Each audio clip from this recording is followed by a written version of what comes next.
Obviously, you got to break up the nerves. No matter what we do, if it's meetings or sightseeing or eating, the game's on the back of the mind of the players. And I always felt the great thing with athletics is it could be educational experiences. You travel to all different cities. You should see some nice sights, and years later, our players are going to remember campuses they visited, cities, monuments, whatever the case may be. It's amazing hearing them talk as alumni down the road what they remember from their careers, and they certainly remember some big hockey games.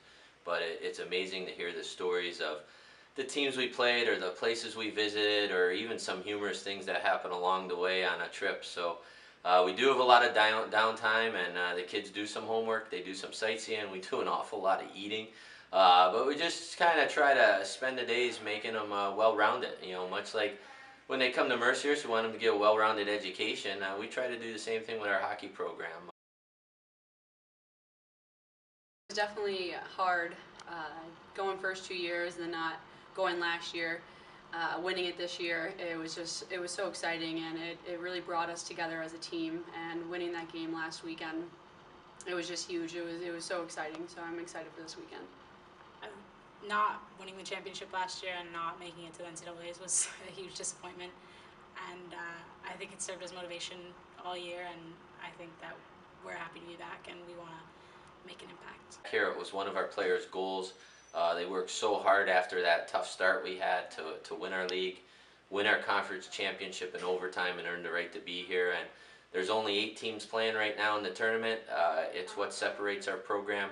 We always strive to be one of the best programs in the country, and over the years we've been able to achieve that with wonderful staffs and players that helped us get here along the way, and I'm really proud of this team. Well, obviously they're a phenomenal program, and they've had a lot of success recently, but I think going into this week we really focused on just controlling what we can control, and just realizing that we belong here and that we've earned our place, and being excited to maybe in this case be the underdogs and go out and prove ourselves and prove everybody wrong. And with the sold-out crowd, it should be quite the experience to hopefully play a really good game against them. Wisconsin is obviously a great team. They've had a lot of success this season, and they're full of very talented players, but I think as a group we're not really changing the way we approach it. We'll approach this game the same way we would approach any other game in any other team, and that's focusing on our systems, on the way we play, and I think we can't do much more than that. Obviously it's going to be a crazy environment, a sold-out crowd, and I think as long as we channel that into excitement and positive energy, then we'll be just fine. Well, they're just good in all areas. I think that's what makes them tough. They have 22 shutouts, which is unheard of from their goalie. They don't give up a lot of goals.